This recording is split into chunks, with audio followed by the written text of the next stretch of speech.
Chers collègues, à propos du vœu proposé par la majorité, en ce qui concerne ce contenu, autant on peut légitimement vouloir protéger la santé des citoyens de notre ville, autant il devient quelque peu surréaliste que les élus d'une commune puissent juger sans aucune expertise sérieuse que les lois de la République, en ce qui concerne l'utilisation des pesticides, ne soient pas efficaces compte tenu du savoir actuel des services de l'État.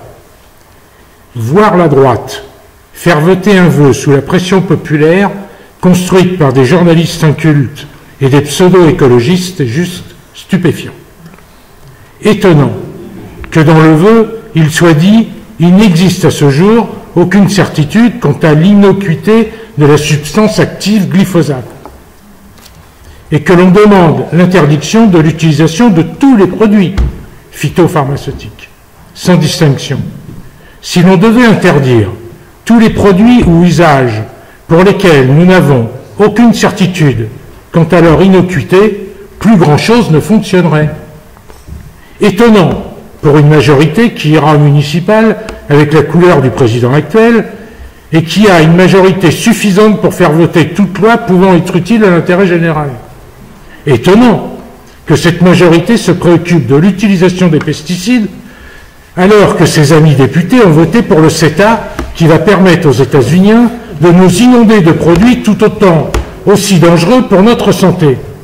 Étonnant pour une majorité qui n'a pas réduit les émissions de gaz à effet de serre des bâtiments communaux, voire les a même augmentées en choisissant un chauffage au gaz pour le KL. Étonnant pour une majorité qui n'a pas hésité à refaire une rue complète 3 ans seulement après sa rénovation totale. Étonnant que ce vœu ne soit pas accompagné d'une aide financière pour les citoyens qui voudraient acheter des désherbeurs à vapeur sèche, comme proposé pour les vélos électriques. Pour finir, étonnant pour une majorité incapable de sortir un bilan chiffré sur ses actions globales contre le réchauffement climatique. Quant à nos écologistes et autres gauches associées, étonnant qu'ils appellent à la loi et au règlement, alors qu'ils appellent en permanence à la désobéissance civile. Étonnant qu'ils se préoccupent de la sécurité sanitaire des réginaburgiens, alors qu'ils réclament en permanence la légalisation du hashish dont la nocivité est démontrée par de multiples études.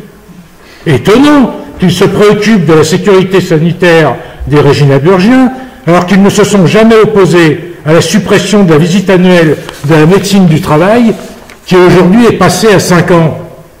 Pour le coût en matière de dépistage, les salariés sont bel et bien sacrifiés sur l'autel de la rentabilité des entreprises.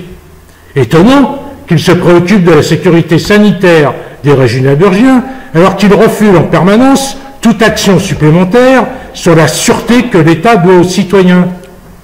Pas si étonnant, quand on sait qu'ils pensent combattre le réchauffement climatique en opposant par leur credo antinucléaire primaire les énergies décarbonées entre elles, laissant les énergies fossiles, et notamment le charbon, avoir encore de beaux jours devant eux.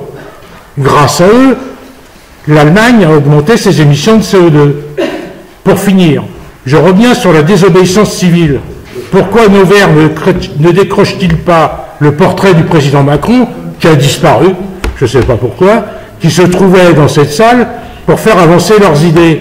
En effet, ils ont récemment plaidé qu'il était normal de faire de la désobéissance civile pour ses convictions, et ils ont trouvé un juge vert pour les conforter.